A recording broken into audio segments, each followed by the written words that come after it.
Estuardo Rodríguez is the president and the CEO of the Friends of the American Latino Museum, a campaign to create the Smithsonian National Museum of the American Latino in Washington, D.C.'s National Mall.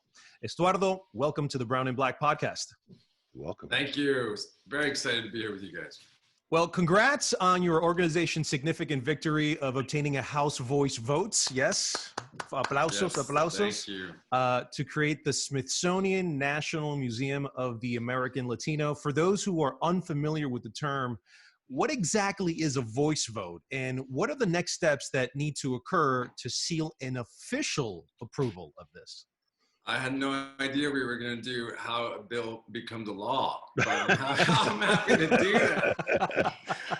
Latino Museum bill started as just a bill on Capitol Hill. Wow. In 2004, right? So actually, 2003, Javier Becerra, now aging in California, Ileana Ross-Leighton, now no longer on Capitol Hill, but a board member of ours from the Friends of the Latino Museum, Friends of the American Latino Museum.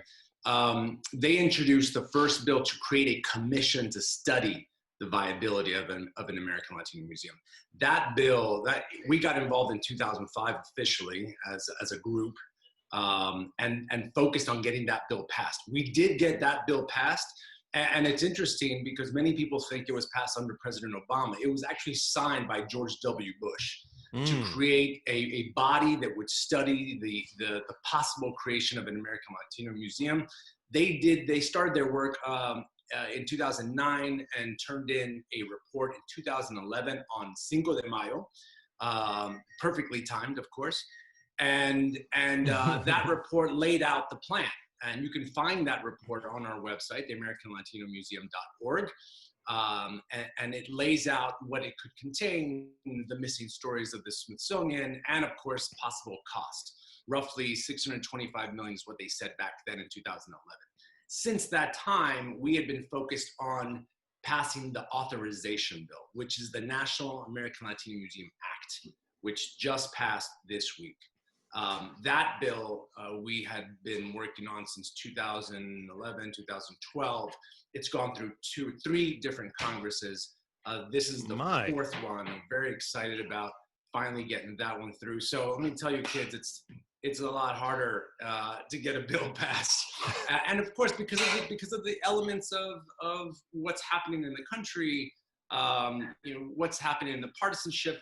But I will tell you, this bill is tremendously bipartisan. It brings together both sides of the aisle. So we can say we're a divided country right now for many reasons, but on U.S. history, which is what we try to focus on. This is the American story. 30 million tourists go to the National Mall every year, perhaps not in this environment, but they normally come from not just around the country, but around the world to learn about the nation, our origins, how we came together, why we are the strongest nation in the world. And to not have 500 years of history on the mall that explains the role, not just of the Spanish and the Mexican, but the Central Americans that actually worked and cooperated and supported and provided resources and food to George Washington's troops. I mean, nobody even talks about that. And there's a small exhibit, I'll tell you. If you get to the old Spanish residence in Washington, D.C., in the back, this is on 16th Street, closer to Adams Morgan. You go to the back of that old Spanish residence, they have maybe 500 square feet of an exhibit showing how the Spanish supported George Washington. Nowhere else in the city or the country will you see something like that. And those are that's the tip of the iceberg of stories that need to be shared of the Latino contributions throughout 500 years. And that's what we've been fighting for, and that's why we're excited that bill finally passed this week. Of course, we have the Senate, but we have a few minutes to celebrate that we got that bill through. All right, well, I have a few questions. I only kind of came to the realization myself recently that if you change history, you change the future. And, you've been an advocate for history. You wrote a great article in The Hill that Latinos are not invading Texas. And you said that they settled here long before the Europeans landed on Plymouth Rock. And I'm just going to quote you for a second. You said, stories of trailblazing Latinos who have left lasting impacts on our history could fill volumes. and I'll just pause there. Uh, we as African Americans, we have Black History Month. We have a few figures. People know, you can name at least a half a dozen: Frederick Douglass, Harriet Tubman. But a trailblazing Latino, I would defy you know, most people in this country to even name two. So, how important do you feel it is, uh, not only to understand the history, but to really change history so that we can have Yeah. a better future? Yeah.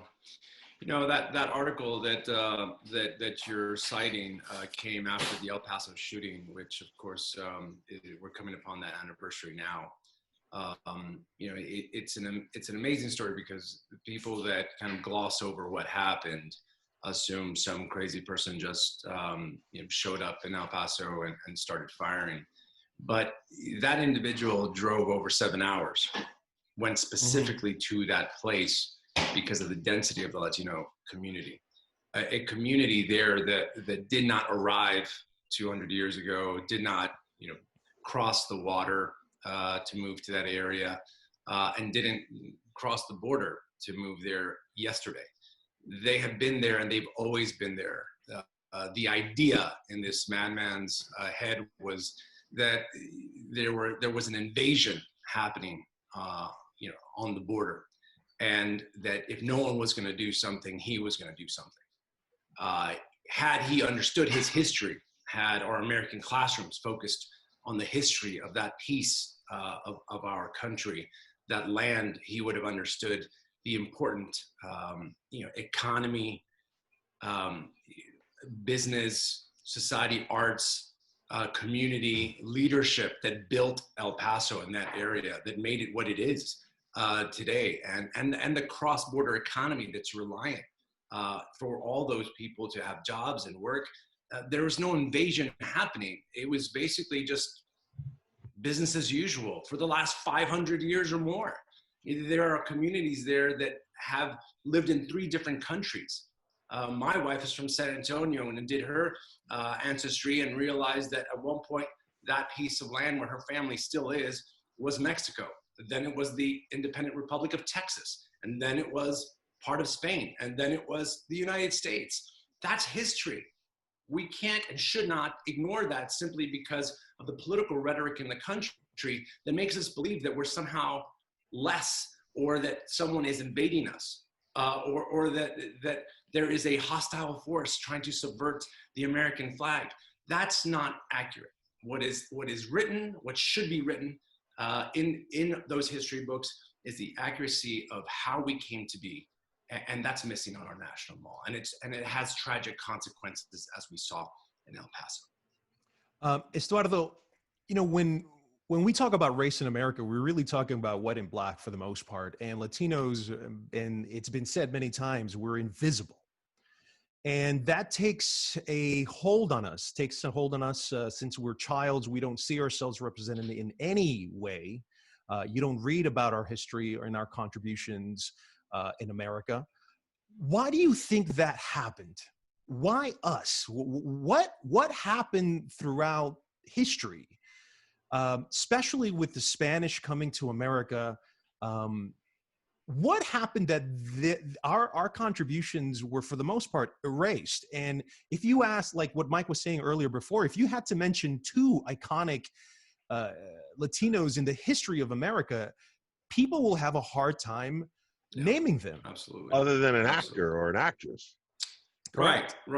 The Smithsonian in 1994 commissioned their own report on their museums and their exhibits, and they titled the findings "Willful Neglect." The amount of effort that it took to, as you said, Jack, erase Latino history appeared to be intentional. That's why they called the report "Willful Neglect." It was so obvious that there were moments in their exhibits and their narrative, they're shaping the American narrative for the 30 million tourists that go to all of those museums on the National Mall, that they had to have some intention to carve the story in a way that left out American Latino contributions. So to a certain extent, I think that you answered the question yourself. There's an intentional erasing of that history, and perhaps there's just like in mainstream media in Hollywood. Sometimes it's because there's a misperception of what that might do to the mainstream audience, whether they might like it, whether they might find it, whether they would connect with it. And I think over the last 10 years, you've had moments, even in Hollywood, where people have realized that if you just dive in completely into a story, whether it's Crazy Rich Asians, Black Panther, or Black Panther, or Coco, these stories, the more ethnic and cultural they are, sometimes are the ones that relate the most to a mass audience. But there's been a long history of that, where you just feel like I need to appeal to a broader audience, and so let's just go with the white Anglo story. I think that people will be surprised, and the Latino community will be surprised when you go into an American Latino Museum one day, which we will. I would be surprised if the Latino community themselves, between the Puerto Ricans, the Dominicans, the Cuban Americans, and Peruvian Americans like myself, you go through that museum and you're going to be sitting there thinking, oh my God, I had no idea, right? These are the experiences that I think these are the experiences that have not been told and must be told. And we have to do our job, all three of us here and everyone else that hears this, to push that narrative out there, to learn our history and to share it. I go into the African American Museum, and I've gone in there 4 times, and I have never left the main floor because there's so much to read. I know one day I will get through the rest of that museum, but just that main floor, it's overwhelming, the amount of information, and that's what I hope that we're able to force through with a National Museum in the American Latino. Well, let me ask you a question. It's interesting, and I just want to ask you about, you said mainstream, and I think that I've always thought that was an interesting term. So, is it really mainstream, or is it a side stream trying to control? You only get this, so you don't know whether you'd ever like this. We know the answer to that, Mike. We know the answer to that. Yeah. But here's what I'm getting at. That resistance, there is an African American museum, and that's the biggest one, and there's several. There is a Black History Month. The New York Times did a 1619 project, yet there are still lawmakers who are pushing to not fund a school if it includes any of that curriculum. What about the other front? Because it's not just on the getting Congress and all the quote unquote lawmakers to agree, but the pushback. How do you get past that? How do you fight that resistance? It's interesting. When the bill passed, and I've got a lot of friends here in DC who are doing amazing work and fighting the fight for dreamers, for immigration reform, voting rights, climate change, domestic violence issues. Everyone has their fight, and everyone's pushing forward. And all of these issues, at any point, I would say, are so much more valuable. And not to diminish what I'm doing, but everyone's got an important fight.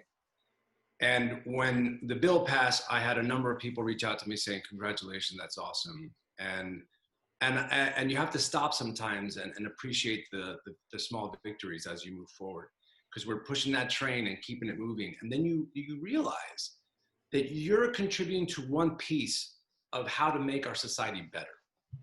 So I don't see the American Latino Museum as this 4 walls and a roof.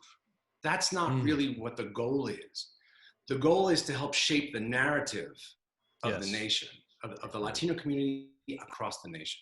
When that building opens up and people are forced to see, of course, voluntarily, and some kids brought on field trips by force, but when they go into that museum, I've been on those field trips. Yeah, me too. We all have. We all have. And you got out of class. But when you go in that museum, you can't help but learn and absorb something. And hopefully that, even for the teachers that probably are not as interested, maybe, right? Hopefully that helps shape a narrative that they take back with them to Arizona, to the Southwest. And all that pushback around, let's not include Chicano studies, let's not include all these other stories because that's too controversial. It starts to chip away at that. There have been individuals that we have worked with over the years, the Mendez family, whose grandparents were part of the Mendez versus Westminster, which was a case, a historic Supreme Court case about Hispanic, Mexican-American children being allowed to go to public schools in California. That case is the precedent for Brown v. Board of Education. And very few people know that. And I met the family, I met them over 10 years ago, and they were fighting to get that story into California history books for the public school systems. And they finally accomplished that. But that's just in California. We have to keep talking about that case. We have to have the museum so that public school teachers in Illinois and in Ohio, after learning more about that, come back and say, we need to include that case, that story in our history books. Because everyone knows Brown v. Board, but they don't understand what came before that. And those children were just as American and need to be part of the narrative. So I'm going a bit long here, but I think that we all have to do our piece and contribute to the whole. And this museum is not going to just be a beautiful building with an amazing cafeteria. It's going to be something that is going to push back on that narrative state by state around the country. But Estuardo, will it still have an amazing cafeteria, though?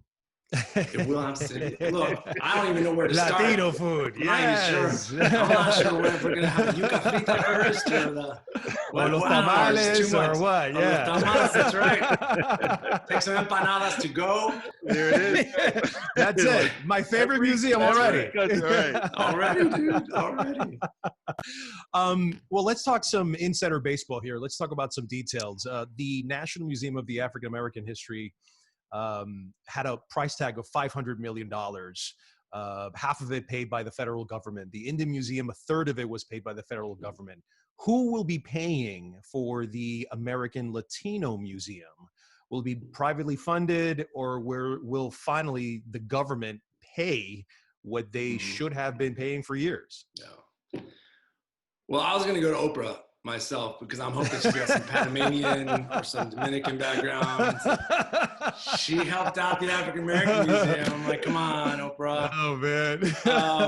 Yeah, no, we have followed the model, the legislative model of the African American Museum. It's a 50-50 split, very similar. Our commission that, as I mentioned before, that submitted their report in 2011, they estimated roughly $625 million. That was 2011. The same thing that happened to the African American Museum. By the time they actually put a shovel in the ground, inflation and costs skyrocketed. So that was a challenge. And we had been in close contact for many, many years with the African American Museum effort before they even put a shovel in the ground. So there were a lot of sharing of best practices and mistakes that they learned from. So I've been very blessed to have their leadership. And in fact, one of the first things that happened when we organized as a C3, I met with now Judge Robert Wilkins, and he gave me a stack of all their reports. Just to say, look, here's a roadmap, guy, and we've been grateful ever since. So yeah, a 50-50 split was key, especially when you're going to Capitol Hill and asking for money. We expect that by the time a shovel goes into the ground, inflation will be what it is, and will likely be around a $700 million price tag. So we consistently tell the public and anyone with deep pockets that we need to raise $350 million. And that money needs to simultaneously build so that we can make the argument that we will step up as a community. Corporate America has a number of times reached out to me companies that have helped the African American Museum have reached out to me to say, let us know where you are in the process, and we'll be there. Now, I'm not trying to suggest that we're already there, but I am suggesting that there's interest and others should follow. And the community in particular, 60 million strong, give me $3 each. Come on, and we'll make it. We'll make it there. But we got to put skin in the game. We got to put skin in the game here. We can't. The last thing I'll say on this question is, people have reached out and said, great job, and few of them say, sign me up. Let me know what I can do. And that's the part of the email and the phone call that I appreciate the most, because that's the only way we're going to get this done. My amazing team and my board, our board chairman, wonderful people, but we're not going to get it done just by ourselves. We have to get it done with the community. Well, you're mentioning something there I think is very important, and that is unity. And it's part of why we do the show. And it's very encouraging, like you said, to hear that, the African Americans are trying to help the Latinos do the same thing. Like we're fighting the same battle. We've both been erased from relevance, from history. But unity, you were mentioning how, your friends, the people you consider to be colleagues, are all fighting for all these things that should just be, obviously, they help humanity. Hello. Okay.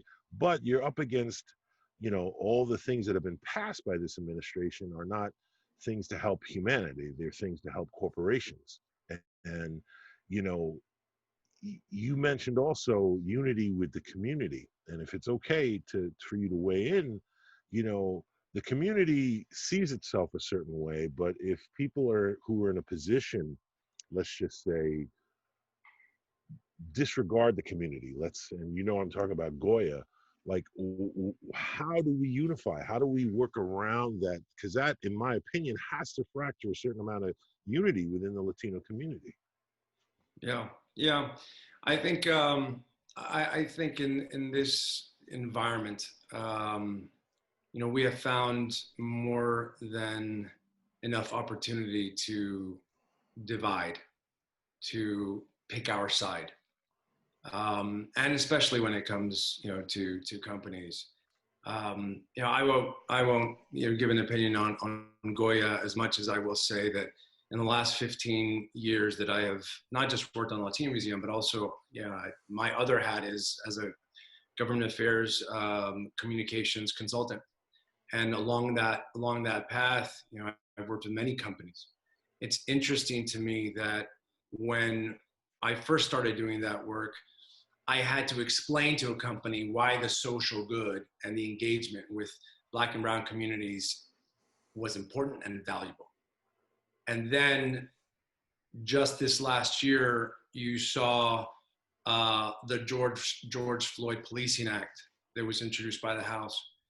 And over 600 individuals and companies sent a letter to Congress saying, we must pass this bill.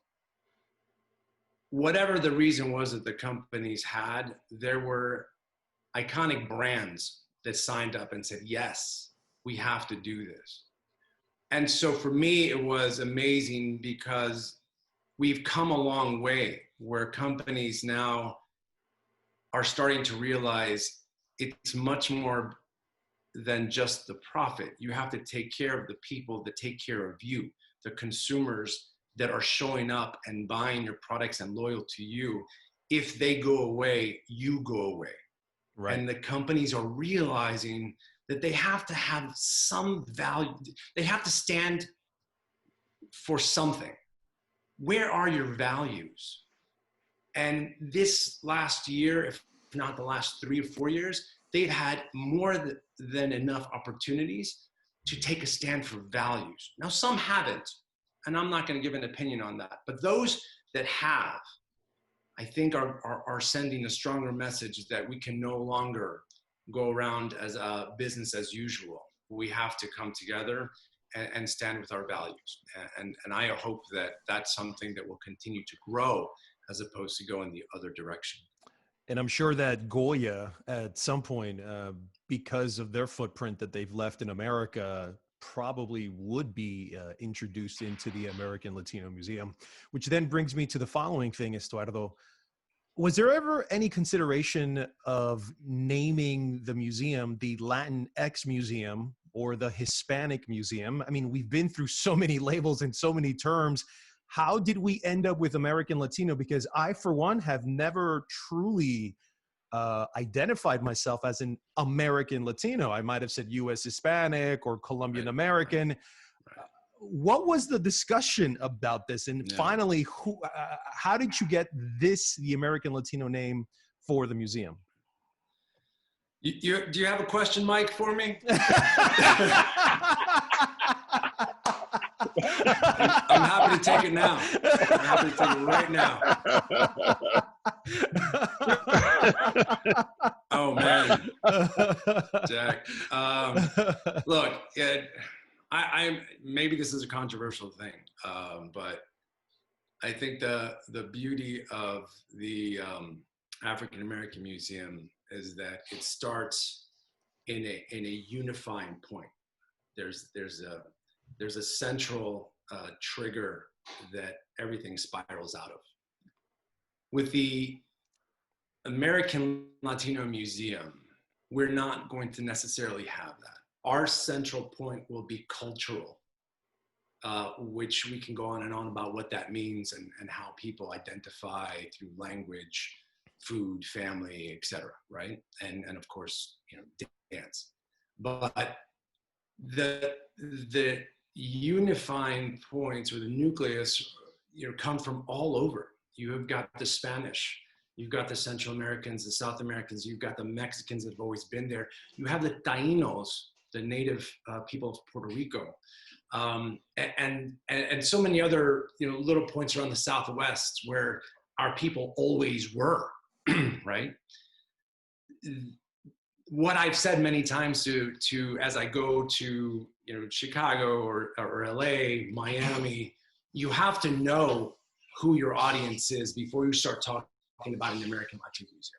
Because in Florida, people will say, "Oh, it's going to be a Mexican museum," right? Or if I'm in the Southwest, people will say, "You're trying to justify the Spanish atrocities," right? And then along that path, someone will slap me on the wrist for not talking about the Taínos or the Afro-Latinos or the Asian Pacific Islander Latinos, right? So it's so varied that my only response has been, let us come together to get into the museum. Once we're inside, as we say in Spanish, ahí nos peleamos. We'll fight it out then. My job is to get the legislation through and get the building done. And then the Smithsonian Latino Center that currently exists and is working on a 5,000 square foot gallery just to tease out what the museum might look like. They have the curators to bring it all together, but it will absolutely be hard. It will absolutely be a mess to get all of this sorted out. We have to start from somewhere, but my guess is that it's going to be segmented. You have to start with the history of the Southwest and then the pieces of Florida. The fact that the Spanish did establish the first city in the United States, right? Those stories are going to come together. I don't know how many times you've seen those movies where the movie starts and there's 7 different people totally disconnected, and in the last 5 minutes of the movie they all come together. Some craziness, right? And you're like, oh my God. That's our museum. You have these stories totally disconnected that somehow come together in the last 5 minutes of your experience there. And you realize that it was all a perfectly balanced narrative that created the Latino experience in this country and contributed to its amazing growth. I can tell you this, even though I've gone long here, when I go to California, I don't say Hispanics. I intersperse in there in the Southwest the word Chicano. When I'm talking to a younger demographic, I'll say the Latinx, which is a whole other controversial piece, right? Because not everyone agrees with that at all. But but there's a segment that does. And we have to acknowledge people. We have to validate them. If they see themselves as a Boricua over a Chicano or Latino, then we have to talk about the Boricua experience and the Borinqueneers, the most highly decorated battalion. We have to find ways to relate, and at the very least, give people space to disagree. We went with American Latino Museum because at that time, we felt that was the safest way. I still get emails criticizing the name all the time. And I thank them and I appreciate it. And I tell them, help me get this done. And then once we're in there, ahí nos peleamos. Wow. I have to say, everything you're saying is sort of like a metaphor for everything you're saying, in that the problem, and forgive me for saying, the problem with the Latino in America is just that they're not unified. The whole idea to me sounds like the idea of the museum is to unify. To make the museum, you have to unify. If you go to the museum, you'll unify. So it's all about unification. And most importantly, it's about identity. So can you speak a little bit about how history creates identity and potentially into the future? I went to a conference about a year ago or so, and it was a room full of Latino attorneys, Latino attorneys from all over the country, and we were talking about the bill, and I said to them, if I say "Cuántos puertorriqueños," I'm sure there's a segment that's going to lift up their fists and be like, "Ooh, Puerto Ricans," right? And I say, if I yell out, "Cuántos peruanos," "Cuántos venezolanos," "Cuántos colombianos," everyone's different pockets across the room are going to cheer. But then if I say, "Cuántos americanos," how many Americans in the room? People are going to be like, right? They're going to be stuck. Interesting. Right. But why? Why are we stuck? We do segment ourselves. We do talk about the arepa over the Peruvian empanada, over the pupusa from El Salvador, right? We do identify with our origin, and then we hold on to that and refuse to also embrace. We have fallen into that trap where we see, as you said, Mike, that mainstream. What is mainstream? We have fallen into the trap that the mainstream doesn't like us. So we're Peruvian American, not American, and American. We have to be able to stand up ourselves and say, when someone yells out, "Cuántos americanos?" raise your hand, hoot and holler, because you are. And because your relatives that are driving local economies, creating the fastest growing segment of small business among Hispanic women, fastest job creator, small Hispanic businesses, right?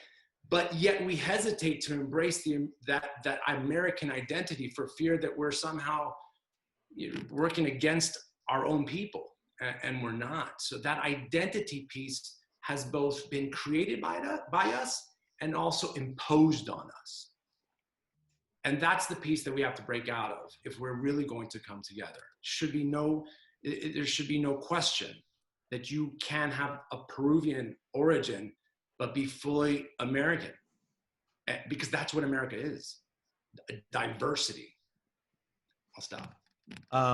Estuardo, we've been talking about this not only here, but also, in our podcast and in conversations, that Hispanics themselves, there's just so much. First of all, we need to unify ourselves, and then we need to be able to know exactly what part of our cultures from the Latin diaspora will be in going into the American Latino Museum. And that just seems like a very onerous task. Have you already chosen who the director and the curator who will be in charge of that? Because there's a part of me that, if you, let's say you hypothetically told me, "Hey, Jack, would you like to be the director?" I'd be like, oh my God, that just seems like so controversial. So many emails coming in. Yeah. Have you identified who could be this person that's going to take on this task to incorporate all of our culture into one single museum? Jack Rico. No, I'm sorry. Did you just send me your resume? Yeah, no, I'm not kidding when I say when this bill passes, I'm going to do that Pontius Pilate, wash my hands. The Smithsonian, those people have been doing this forever. The experts within the Smithsonian, and now thank you to Secretary Lonnie Bunch. Now that's a man, if you haven't spoken to him already, mind-blowing to speak with him about the road and the experience and the voyage to open the doors of the African American Museum. Now that he is the head of the Smithsonian as the secretary, yeah, I think we have the greatest opportunity possible to get it right, to be a more accurate, to have a more accurate telling of American history. He has testified before Congress. He has been challenged on the need for an American Latino Museum, the need for a women's history museum, which is also in process of getting approved. And he has responded, even under pressure that the Smithsonian has budgetary constraints. He has not hesitated to say the greater diversity and inclusion that we can present to tourists from all over the country and the world, the greater service we're doing to the country. That attitude that whatever it takes, even if there's no money right now, we're gonna find a way to do it, because he passionately believes that we have to correct the representation of who we are. And we have to start with history, the accuracy of our history. That's where we can better educate and make change for our future. We've had secretaries before him who have said, now's not the right time, we don't have the money, always and the thing is, they didn't have to say that. They could just be supportive, but they chose not to. They chose to say, now's not the right time. So to hear Secretary Bunch, just the commitment to it was greater than any previous secretary has ever, was the greatest impact on our effort than any previous secretary has ever had. That's great. Because he left the door open. You just leave the door open to it, and we'll find a way to get in and across. So I am confident that under Secretary Bunch, once this legislation passes, he will have the right people to find a way to get this done. And the existing Smithsonian Latino Center that has been around for over 20 years now, they have started this process. They have wonderful exhibits that tour around the country. And as I said, in 2022, they'll be opening a 5,000 square foot gallery. I'm not sure how that deadline has been affected because of the current environment and what we're experiencing around the country, but that was the original goal, and that will be a great teaser to what a full American Latino Museum will be on the National Mall. I'd like to ask you one last question. I'm curious, you've talked about all these powerful things that both Jack and I completely believe in, what we talk about on the show: identity, unity, changing the narrative. I'm curious about your narrative, like your path. Like, what made little Estuardo decide, hey, I care a lot about history? I mean, you're a lawyer. How did you end up becoming such an advocate for history and change? I mean, It makes a lot of sense, but how did this happen? Yeah, by total accident. Total accident. I wish, I've had young, Hill staff come up to me and ask me, what's the path? How did you do it? And I hate answering that question because it really. Okay, then how did you come up with the name American Latino? It was drawing a hat. No, you know that old saying, you just follow your passions and see where they lead. I always saw that when I was growing up as such a cliche, and that's a parent being lazy and not being able to give me a better answer. But it's exactly what happened. It's exactly what happened. So I will tell you the actual events that led up to it, though. In 2003, Javier Becerra and Ileana Ros-Lehtinen introduced the bill. 2004, I was working, in support of the Kerry campaign, and after that didn't happen. My second campaign that I lost, maybe it was me, I was bad luck or something, but that didn't happen. I ended up meeting Robert Rabin, who's the head of our firm, the Rabin Group. And Robert and I were hanging out at the Congressional Hispanic Caucus Legislative Conference, where he was moderating a panel on the legislation to create an American Latino Museum. And as Robert often does, after the whole discussion is done and complete and people walking out, he comes over to me, he goes, I have an idea. And I said, all right, what's the idea? He was like, why don't we just kind of help them out a bit? And I said, sure, let's help them out. And so we started with an advisory group. I gathered, Dolores Huerta, the leadership from, NCLR, now Unidos US, LULAC, MALDEF. We just held these calls and focused on, let's get this bill through to create the commission. And so it started as a small project, and it just started growing, because then I realized, well, we need a comms effort. Oh, we need a digital strategy. Oh, we should incorporate. We need to be able to put out statements and have an entity that's really responsible for driving all this. And it became a whole campaign that started because I told Robert, sure, let's do it. And we find ourselves here 15 years later with an effort that has involved celebrity, business. I mean, Target has been one of our biggest sponsors.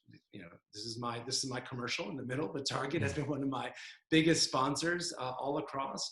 Nonprofit associations like AARP, they care a great deal about this issue as well. So anyways, before I roll on an additional ads here, I mean, it snowballs into something that it has to be. Any great effort or initiative needs a real structured campaign. And that's how this came about. But I will add,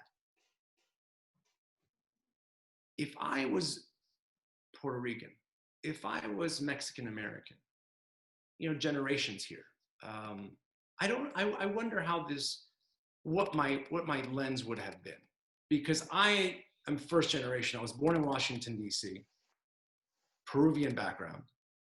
I had no idea what the Chicano movement was. I had no idea what the experience of the Boricuas are in the Northeast. Same here. And so it was eye-opening for me, because I had a point of neutrality where if someone said to me, you're wrong about this, I would say, yeah, you're right. Maybe I am wrong. Yeah. And I learned along the path that everyone had very strong feelings about their American experience. And I came into it with a sense of deference. You have hundreds of years or something close to that in the Southwest or in Florida or in the Midwest. And all of that, there was no bias from my part, so that I was able to just give people more space to educate me on their American identity and experience. And I think that was perfect. And of course I'm being biased, but I think that was perfect, because when you come into something like this, it's often too easy for you to see everything through your own experience as a Latino, or perhaps as African American or Asian Pacific Islander.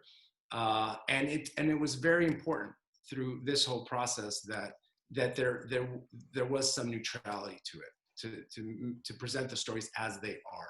or as they are believed to be from that individual's or that community's experience. So that's how we ended up starting this little, let's go, put on a show with Ileana Ross-Layton and Becerra, and it's what's brought us here. We still have to get the bill through the Senate. We still have to get that bill signed by this White House. And we are confident that working with our friends and allies on the Republican side, as well as in corporate America, the arts and community, that working together, we'll get this legislation done. And then we still have some time. It's not going to be built tomorrow. It's a process that's going to take at least another 8 years to 10 years. So before people start salivating about that cafeteria, you got to get the work done. You got to get it done. That's too bad, because I was really ready for some Peruvian chicken. That's just the start. Lo mejor. Lo mejor. That's just the seafood, man. Come on. That's just the start. In there, and this is where we plug Peruvian Independence Day. Was this week. That's right. That's right. Hey. Come on. All right, Estuardo. Thank you so much for being on the Brown and Black podcast.